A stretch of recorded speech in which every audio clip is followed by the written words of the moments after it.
Sudah terlihat ya Bapak dan Ibu ya? Semoga suara juga sudah Mbak Nia. Bu, sudah. Oke, terima kasih Bu Misti. Sebenarnya dalam pengembangan kampus sehat ini kita kan sudah mulai dari tahun 2019. Di tahun 2019 itu kita melakukan uji coba di 4 universitas. Kemudian kita lanjutkan lagi di tahun 2021 karena 2020 pandemi. Kemudian di tahun 2022 kembali kita kembangkan di beberapa universitas. Nah, di tahun 2023 ini kita kembali memilih beberapa kampus untuk dikembangkan program kampus sehat.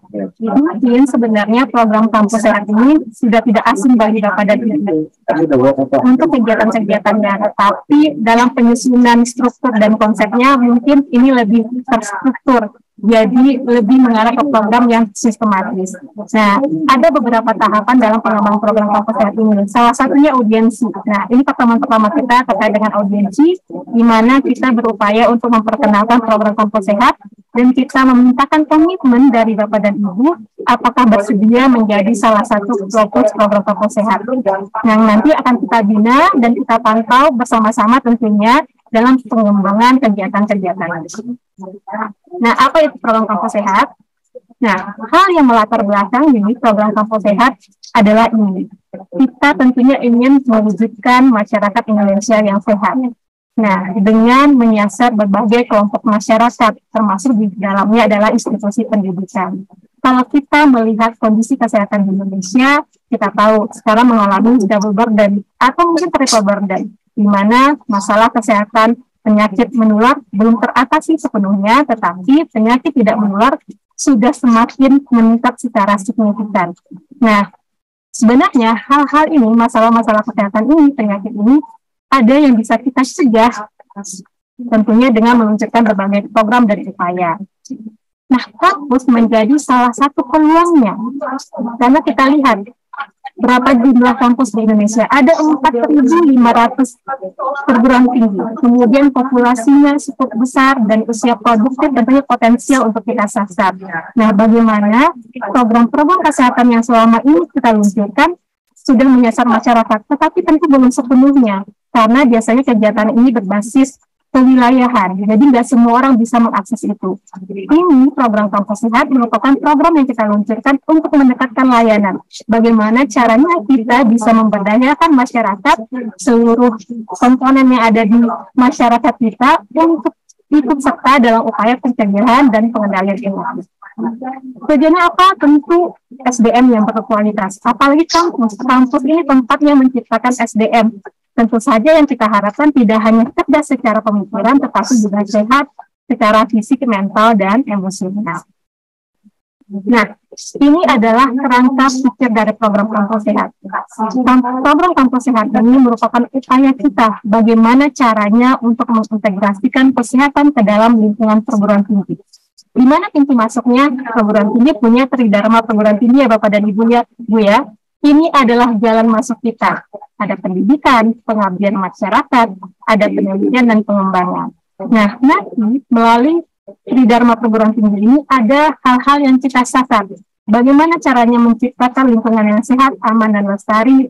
Kemudian bagaimana caranya kita meningkatkan literasi masyarakat kampus kita, sehingga nantinya akan ada dampak perubahan perilaku ke arah yang lebih baik. Kemudian bagaimana caranya kita mendekatkan layanan. Nanti tujuannya apa? Tentu meningkatkan derajat kesehatan. Kalau sudah meningkat derajat kesehatan, tentu kesejahteraan meningkat. Kesejahteraan meningkat, kualitas hidup meningkat. Jadi semua orang yang ada di lingkungan kampus, masyarakat kampusnya bisa mencapai potensi maksimal sesuai dengan peran yang disandangnya. Kalau dosen, tentu bisa menjadi dosen-dosen yang luar biasa. Kalau sehat, produktif, nanti tentunya akan menciptakan mendidik generasi muda kita menjadi generasi muda yang luar biasa juga, karya-karya yang luar biasa juga. Mahasiswa tentu menjadi mahasiswa yang sehat, cerdas, yang kita harapkan nanti menjadi generasi yang akan membangun negeri ini. Kemudian begitu juga dengan pegawai atau semua komponen yang ada di lingkungan perguruan tinggi. Itu menjadi sasaran kita, tidak hanya dosen, tidak hanya mahasiswa, tetapi semua masyarakat kampus, termasuk masyarakat yang ada di wilayah binaan kampus. Nah, sebenarnya program kampus sehat ini bukanlah program yang baru. tahun 1998 WHO meluncurkan Health Promoting University. Nah, ini konteksnya tuh lebih ke promosi saja. Kemudian tahun 2017 juga ada mengembangkan konsep Healthy University. Nah, semua konsep ini kita adopsi, kita modifikasi, kita sesuaikan, karena kita juga ada cantolannya Germas, di mana Germas ini menjadi tanggung jawab kita semua, termasuk salah satunya institusi pendidikan. Nah, kita bangunlah programnya yang dinamakan dengan program Kampus Sehat. Nah, program Kampus Sehat itu seperti apa sih? Kan tadi tujuannya sudah jelas, meningkatkan kesehatan, kesejahteraan masyarakat kampus. Nanti ini kita bagi ke dalam 3 pilar dengan 6 kegiatan pokok. Pilar-pilar inilah yang nantinya akan mendukung supaya visi kita, tujuan kita ini tercapai. 3 pilarnya apa? Bagaimana kita menyasar kebijakan institusinya. Tentunya kita butuh dukungan kebijakan institusi supaya program ini bisa terlaksana dengan baik. Oleh sebab itu, kita melakukan audiensi pada hari ini. Kami memintakan komitmen dari Bapak dan Ibu, kami memintakan dukungan dari Bapak dan Ibu supaya bisa kita kembangkan program Kampus Sehat ini. Dampaknya tentu nanti untuk kesehatan kita semua, terutama untuk kampus Universitas Negeri Gorontalo. Kemudian bagaimana caranya kita menciptakan perubahan perilaku? Mungkin tidak gampang karena ini lumayan susah, tetapi semoga dengan berbagai upaya yang kita lakukan, meningkatkan literasi, dari yang tidak tahu menjadi tahu, tahu menjadi mau menjadi mampu, nanti mereka, kita, masyarakat kampus bisa berdaya untuk ikut serta dalam upaya pencegahan dan pengendalian penyakit. Kemudian pelayanan kesehatan. Bagaimana kita mendekatkan layanan? Oleh sebab ini tentu kita tidak lepas nih dari teman-teman dari Puskesmas, Dinas Kesehatan, Kabupaten Kota, Provinsi. Yang nantinya kita bisa sasar nih, ini peluang bagi kita. Jadi tidak hanya konsep wilayah atau OPD-OPD sekitar, tetapi kita juga menyasar kampus, terutama untuk deteksi dini. Nah, ketiga pilar ini kita jabarkan menjadi 6 kegiatan pokok. Apa saja? Pertama, menyediakan lingkungan sehat, aman, dan lestari. Bagaimana kita menciptakan lingkungan kita menjadi lingkungan sehat yang mendukung program-program kesehatan juga tentunya. Kemudian melaksanakan upaya pencegahan dan pengendalian penyakit. Yang kita cegah apa saja sih? Semuanya, penyakit tidak menular, penyakit menular, dan masalah kesehatan jiwa yang saat ini semakin meningkat. Terutama dari SMA, kemudian kuliah, mahasiswa kita ada pergeseran pola hidup. Pada umumnya cenderung stresnya tinggi. Nah, jangan sampai ada masalah dalam kesehatan jiwanya yang nanti berdampak pada produktivitas, kemampuan belajar, dan sebagainya macamnya. Inilah yang nanti kita akan bisa cegah. Kemudian meningkatkan pemahaman dan penerapan PHBS, menerapkan pola makan sehat dengan gizi seimbang, meningkatkan aktivitas fisik, menerapkan kawasan zero tolerance. Nanti kita akan bahas apa itu zero tolerance. Nah, ini dia. Ini adalah kebijakan institusi yang kita harapkan nanti pasca dengan audiensi kita ini, Bapak dan Ibu dekan hadir, kemudian ada direktur, ada Bapak dan Ibu tim perwakilan lainnya. Kita harapkan kalau Bapak dan Ibu Universitas Negeri Gorontalo berkomitmen untuk mengembangkan kampus sehat, ayo bentuk timnya. Karena kita akan memudahkan kita berkoordinasi nantinya. Tim ini nanti ada perwakilan dari tim universitas yang mengkoordinir skop universitas, kemudian ada tim di level fakultas. Jadi interaksinya memudahkan dari universitas ke fakultas. Nah, tim-tim ini nanti kita bersama berkoordinasi untuk menyusun rencana kerja, melaksanakan berbagai kegiatan. Dan termasuk di tahapan pengembangan ini kan ada beberapa tahapan, mulai dari audiensi, kemudian nanti ada pembekalan, nanti juga akan ada penilaian. Kita lihat seberapa jauh kampus UMG ini mengembangkan program kampus sehat. Kemudian perubahan perilaku, ada berbagai kegiatan yang bisa kita lakukan, tentu meningkatkan literasi melalui berbagai cara. Mungkin Bapak dan Ibu lebih tahu metode-metode yang tepat digunakan untuk meningkatkan kemampuan pengetahuan mahasiswa kita atau masyarakat kampus.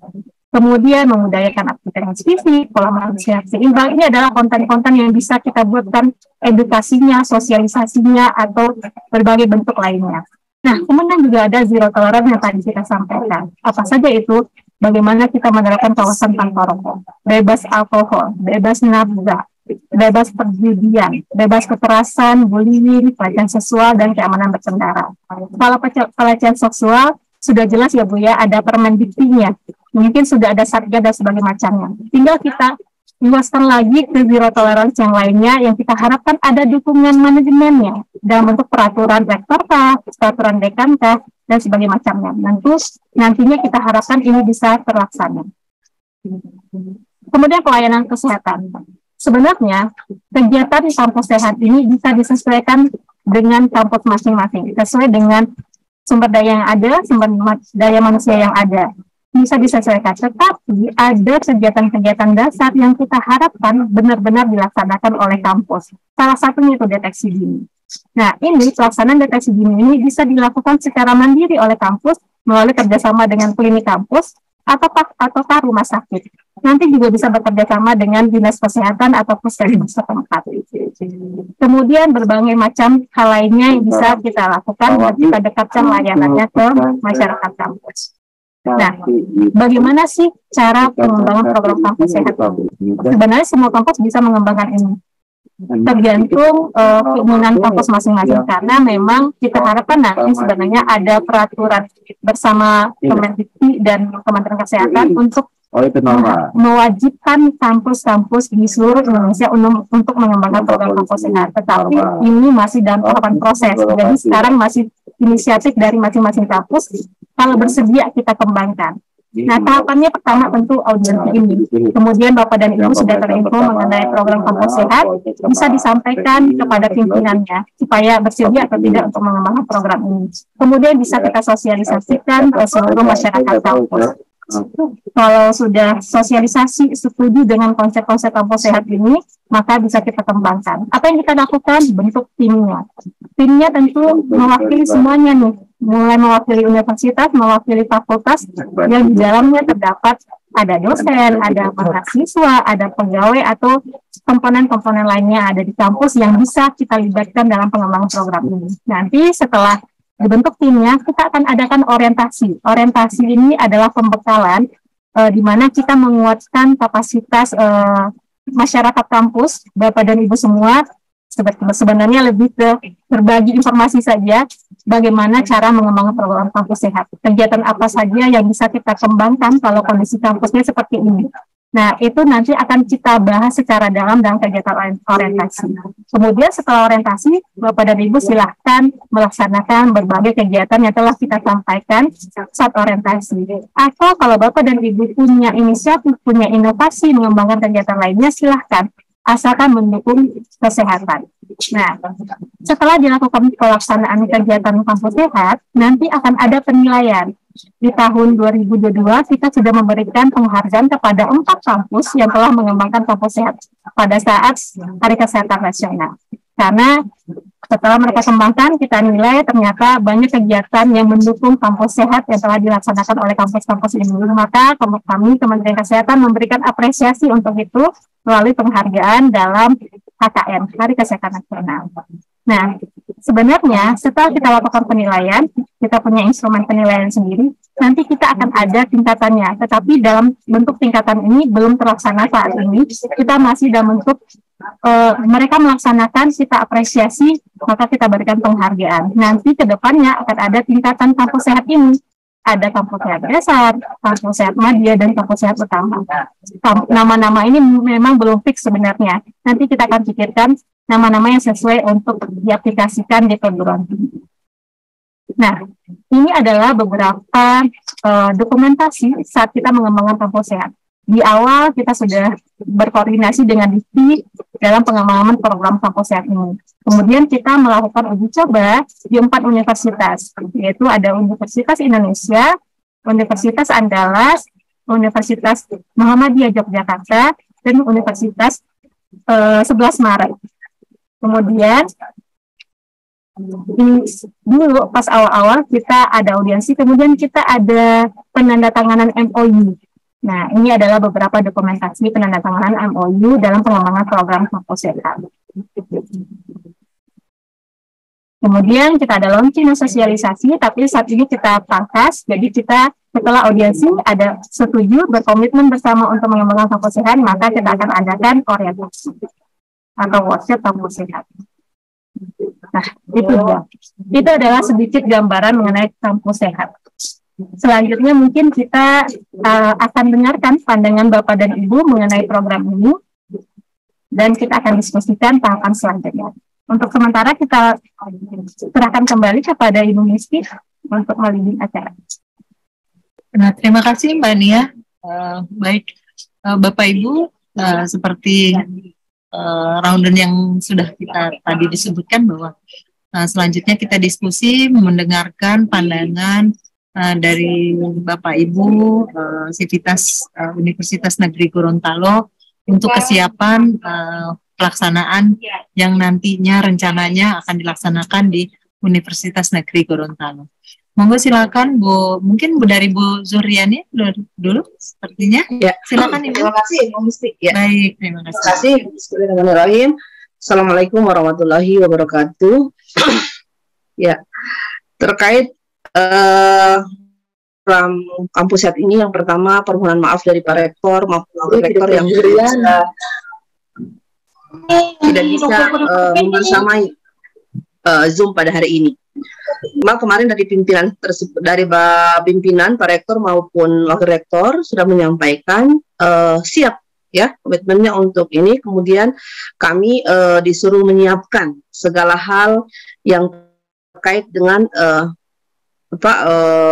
hal-hal yang akan dilaksanakan terkait dengan kampus sehat ini yang kita sudah mulai dari hari ini. Kemudian saya mungkin perkenalkan kembali bahwa yang hadir di sosialisasi hari ini adalah tim universitas yang sudah dibentuk. Ada 5 orang karena sesuai dengan arahan dari kementerian, dekan FK, dekan FOK, ketua jurusan perawatan, ketua jurusan Kesmas, dan direktur klinik Sivika UNG.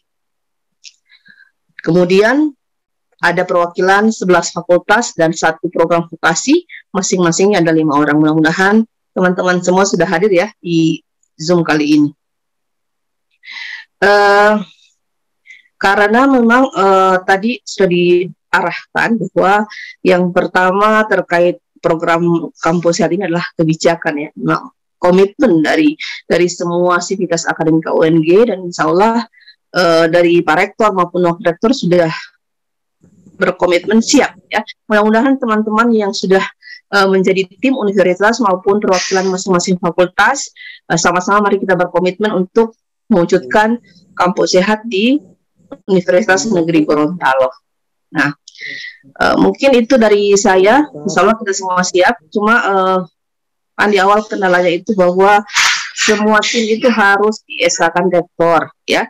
Nah, dan dari panduan dari kementerian bahwa dalam tim itu ada melibatkan selain sivitas akademika ya, kampus, ada juga dari dinas kesehatan, dari dinas, dari puskesmas terdekat ya yang ada di lingkungan kampus.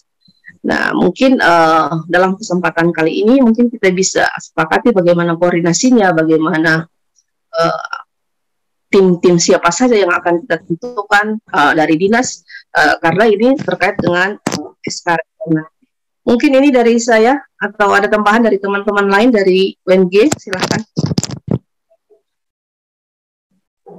Mungkin sedikit Bu Riana. Bu Riana jadi gini,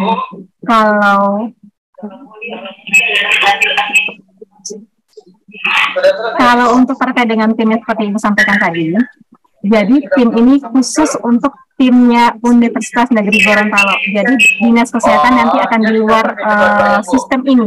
Siap. Ya, oke. Saya bilang kayaknya itu di luar Pak. Ini di luar.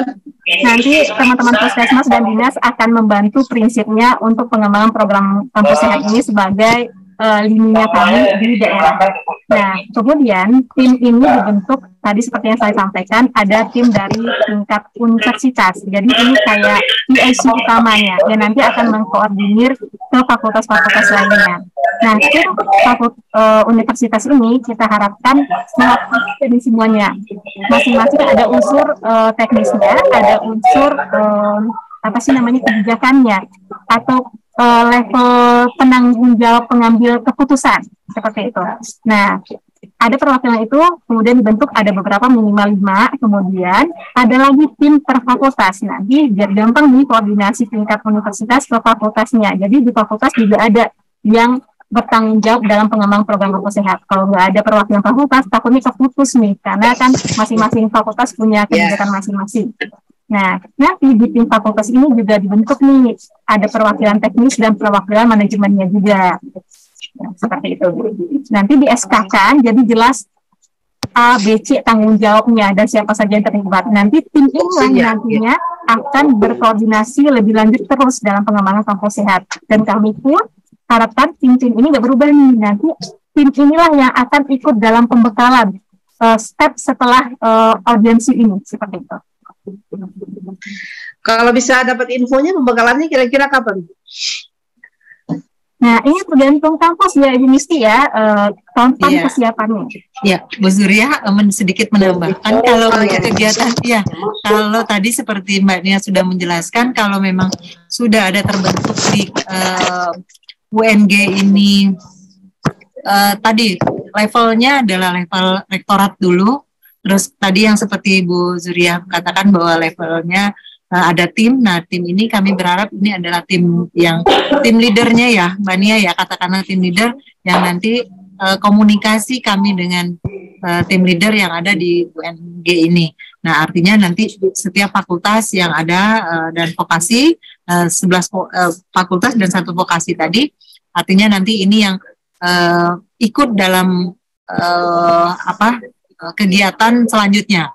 Nah, kalau untuk menentukan kapan waktunya, itu kami sekali lagi berserah ke Bu Zuria dan teman-teman yang di dalam tim. Kapan mau melaksanakannya? Ada tenggang waktu enggak? Misalnya ada range waktunya, misalnya sebaiknya sampai kapan gitu. Biar kita juga bisa membicarakan terkait waktunya. Ya, baik Ibu. Mungkin semakin cepat itu semakin baik. Jadi karena artinya kegiatan ini sudah diakomodir dan nanti selanjutnya kalau untuk pengembangan dan segala macamnya nanti bisa berjalan selanjutnya. Tapi kalau untuk SK dan pelaksanaan orientasinya mungkin yaitu tadi kami kembali lagi ke kesiapan dengan Bapak Ibu yang ada di tim dan yang ada di Universitas Negeri Gorontalo. Seperti itu Bu.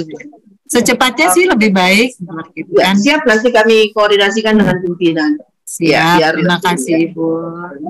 Di UNG sendiri, sejak kita setiap Dies Natalis ada screening ya, penyakit tidak menular buat seluruh sivitas akademika, tapi cuma acara Dies doang.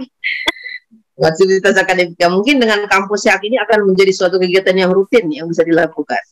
Nah, tadi sama dengan tujuan utama dari kampus sehat itu menyehatkan seluruh warga kampus, Ibu.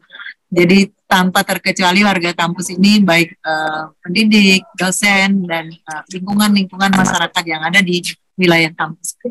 Baik, Ibu, terima kasih. Kami menunggu waktunya, kapan kesediaannya. Jadi silakan nanti berkoordinasi dulu di UNG, nanti kabarin kami. Ya. Mungkin ada tambahan lagi, silakan Bapak Ibu. Sedikit Bu Misti, Bu Zuriana. Jadi kalau bisa secepatnya karena apa? Supaya bisa sudah dilaksanakan nih di tahun ini berbagai kegiatan kampus sehat ini. Jadi di tahun depan nanti kita bisa masukkan dalam penilaian karena dia kan ada tahapan penilaian setelah 1 tahun pengembangan. Siap, insya Allah secepatnya dikomunikasikan dengan pimpinan. Mungkin dari teman-teman UNG lain, dosen-dosen lain ada yang mau disampaikan, silahkan.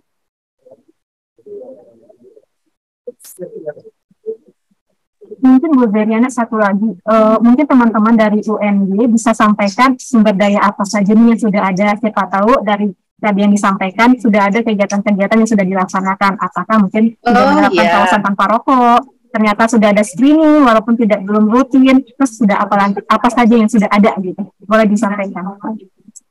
Oh ya, di UNG sendiri ada satu klinik ya yang melayani semua sivitas akademika dari mahasiswa ya, klinik Sivika namanya. Tetapi mungkin masih dalam taraf untuk penyetaraan menjadi klinik BPJS, belum sampai ke situ sih, belum sampai ke situ, masih klinik biasa. Kemudian untuk program kesehatan itu kita ada kedokterannya, kemudian ada keperawatannya, ada kesehatan masyarakat, kemudian ada farmasi, ya, untuk yang dan kesehatan. beberapa waktu yang lalu juga kami sudah mengadakan KKN profesi kesehatan yang memang fokus di bidang kesehatan. Kemarin temanya tentang stunting, ya. Mahasiswa turun KKN dengan tema stunting, penurunan stunting. Jadi itu aja yang kesehatan. Berarti kalau ada fakultasnya berarti dosen-dosennya ada yang dokter, ada yang perawat, ada yang ini terus ya. Ya, Bu.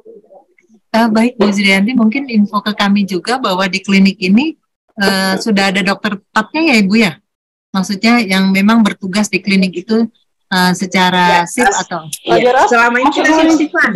Kita itu di UNG ada 17 dokter yang PNS ya, 17 dokter PNS yang kami itu bertugas bergiliran di klinik.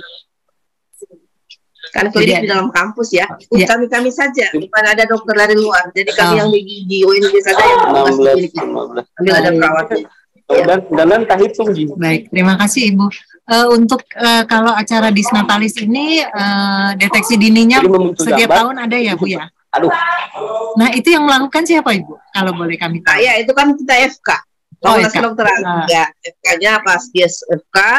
Jadi kita screening mulai dari timah berat badan dan seterusnya, kemudian lab-lab dasar, lab-lab kecil ya, asam urat, kolesterol, kemudian tensi, KG, USG, ya, melibatkan semua dosen-dosen. Kan memang program ini ini kebagian kami yang kesehatan ya kan, jadi pengabdian, jadi penelitian, dan jadi semuanya bisa dilakukan. Ya.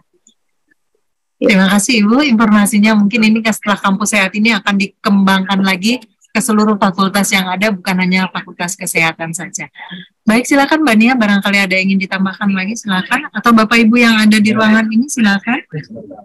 Kalau mengenai, tadi kan kita ada 6 kegiatan pokok ya Bu. Kayaknya kalau aktivitas fisik ini biasanya ada ya Bu, ya. Ada nggak Bu, senam-senam bersama setiap hari, ya rutin dilakukan setiap minggu kah, atau setiap bulan kah? Oh iya, mungkin ke depan nanti akan jadi program satu universitas. Selama ini baru fakultas olahraga tuh yang melakukan rutin untuk senam-senamnya. Mungkin dengan adanya kampus sehat mungkin akan menjadi kewajiban semua fakultas ini. Ada hari olahraganya. Di sini kan ada fakultas olahraga ya Bu ya, mungkin nanti bisa dibentuk setiap hari apa itu di tingkat universitas. Ya, kemudian hari senam bersama. Benar. Ada pertanyaan. Kalau bisa itu nanti dilegalkan secara peraturan. Jadi misalnya ada peraturan rektor atau himbauan rektor setiap Jumat misalnya harus aktivitas fisik terlebih dahulu atau senam bersama terlebih dahulu. Ya. Baik. Terima kasih Mbak Nia. Nah ini ada pertanyaan dari Pak Farid Muhammad. Izin bertanya Ibu. Pertama, apakah ada panduan tentang kampus sehat? Mungkin saya akan langsung menjawab yang bisa saya jawab ya Mbak Nia ya. Untuk pertanyaan nomor 1, adakah panduan? Kita sudah ada panduannya ya Bapak. Nanti kalau memang ini kami akan kirimkan via chat di sini. Silakan Bapak Ibu kalau ingin membaca, menjadikan referensi ini bisa dijadikan referensi, nanti kami akan kirimkan di via chat. Itu yang pertama. Yang kedua, bagaimana mekanisme penilaian atau instrumen kampus sehat dari tingkat dasar untuk naik ke kampus sehat tingkat utama. Nah tadi seperti sudah dijelaskan Mbak Nia bahwa kalau sudah tahun ini sudah kita melakukan orientasi, di tahun berikutnya ada penilaian. Penilaian ini belum kita melihat dulu nih, ini adalah tingkat dasar atau tingkat utama. Seperti itu Mbak Nia ya. Nah, yang ketiga, bagaimana peran Kementerian Kesehatan untuk mewujudkan kampus sehat tingkat utama? Apakah nanti bisa ada program kegiatan yang bisa didanai oleh Kementerian Kesehatan? Nah, selintas saja untuk masalah pendanaan ini, kalau pendanaan ini kalau memang ini sudah dijadikan SK rektorat, jadi masing-masing fakultas bisa menganggarkan seperti itu ya. Kalau melihat contoh dari Universitas Diponegoro itu sudah membuat sendiri anggaran dari masing-masing fakultas karena sudah di SK-kan dari rektorat. Mungkin Mbak Nia silakan menambahkan, mungkin kalau ada saya yang masih kurang atau yang mungkin salah. Silakan Mbak Nia. Baik, terima kasih Bu Rizky. Nah, tadi kan kalau satu udah jelas ya, ada pedomannya kita udah susun, kemudian dua, bagaimana penilaiannya. Jadi penilaian ini kita sudah punya instrumennya, metode penilaian kita itu ada scoring ya Bapak dan Ibu. Dan nanti kita menetapkan level-level itu berdasarkan skornya dari instrumen yang telah kita susun. Nah, kemudian peran Kementerian Kesehatan tentu kita sebagai pembinaan, ada pembinaan dari kami, salah satu bentuknya yaitu pembekalan ini sebagai panduan bagi Bapak Ibu, dasar bagi Bapak Ibu dalam mendapatkan program kampus sehat. Nah, nanti sebenarnya kenapa kita harapkan ada komitmen dari kampus, karena kita harapkan ada pemberdayaan atau berdayanya institusi pendidikan ini. Jadi sebenarnya program ini lebih bagaimana caranya supaya kampus-kampus ini berdaya secara mandiri mengembangkan program kampus sehat atau mengembangkan upaya-upaya yang mendukung kesehatan. Tentunya kalau ada program-program yang nantinya memang cocok kita laksanakan di program tinggi, kita akan dukung tentunya. Karena ini jalannya untuk membuka kerjasama dengan Puskesmas, kerjasama dengan Dinas Kesehatan, termasuk kami Kementerian Kesehatan. Tapi di tahap awal ini, dukungan kami adalah dalam bentuk pembekalan atau pembinaan di awal, supaya Bapak dan Ibu punya pandangan, punya dasar dalam mengembangkan program kampus sehat. Nah, tadi ada dukungan kebijakan. Salah satu bentuk dukungan kebijakan itu adalah adanya dukungan anggaran, salah satunya. Tetapi sebenarnya program kampus sehat ini, dari kegiatan-kegiatannya, tidak sepenuhnya butuh anggaran. Banyak kegiatan-kegiatan yang bisa kita lakukan tanpa perlunya dukungan anggaran yang besar. Seperti tadi, bagaimana caranya kita meningkatkan aktivitas fisik senam bersama. Kita bikin peraturannya saja, bikin peraturan, kemudian kita laksanakan. Kita lakukan senam minimal 1 kali seminggu. Biasanya kan Jumat sehat ya biasanya ya. Nah, itu salah satu bentuk kegiatan tanpa anggaran mendukung kesehatan yang kita bisa laksanakan di perguruan tinggi. Kemudian kalau untuk deteksi dini, Dinas Kesehatan sebenarnya punya anggaran untuk menyasar sasarannya. Sasaran deteksi dini untuk PTM 15 tahun ke atas. Nanti Puskesmas, Dinas Kesehatan silakan berkoordinasi supaya bisa menyasar sasaran kita yang ada di lingkungan perguruan tinggi. Nah, itu sudah bisa tuh bersama. Tentu kita harapkan nanti juga bisa mandiri ini kliniknya melakukan deteksi dini atau masing-masing fakultas. Tenaga kadernya nanti atau duta kesehatannya nanti dari fakultas kesehatan. Apapun itu nanti bisa dilibatkan dalam pelaksanaan kegiatan deteksi dini penyakit tidak menular. Juga tidak terlalu membutuhkan biaya. Kemudian ada jogging track, ada sarana, itu sudah termasuk dari anggarannya kampus. Misalnya silahkan manfaatkan sarana olahraga yang ada untuk melakukan kegiatan olahraga. Bagaimana kita caranya meningkatkan pola makan sehat, mulai dari bentuk peraturan lagi nih, bikin peraturan untuk menu rapat lebih sehat. Jadi kita sarankan untuk konsumsinya lebih banyak buah-buahan dan rebusan. Itu hal sederhana yang bisa kita lakukan mendukung kesehatan tanpa mengeluarkan biaya. Jadi banyak hal yang bisa kita lakukan tanpa dukungan biaya. Walaupun sebenarnya tentu biaya tetap kita butuhkan. Dan itu adalah bentuk komitmen Bapak dan Ibu dalam mengembangkan program kampus sehat. Seperti itu.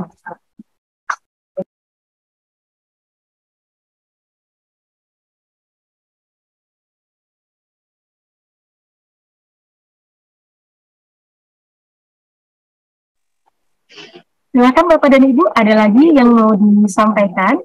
Mungkin peluang-peluang apa nih yang bisa kita kembangkan yang cocok dilakukan di Universitas Negeri Gorontalo terkait dengan kampus sehat. Kampus sehat ini sebenarnya tidak kita kecilkan, apapun kegiatannya yang mendukung kesehatan itu adalah bagian dari program kampus sehat.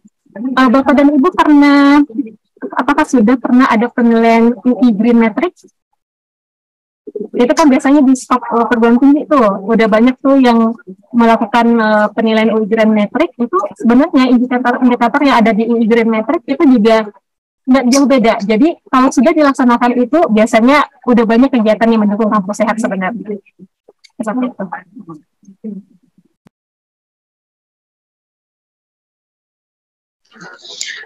Jadi Bu Nia, mungkin dari kami UNG itu yang akan kami lakukan adalah memfikskan tim, ya. Kemudian di SK-kan dengan SK Rektor sambil mengkomunikasikan dengan pimpinan kira-kira kapan orientasi ya. biar segera mungkin bisa dilaksanakan. Iya, Ibu. Kami menunggu hilalnya dari UNG. Baik, terima kasih Mbak Nia untuk penjelasannya. Barangkali Bapak Ibu ada lagi yang ingin ditanyakan dalam kesempatan ini.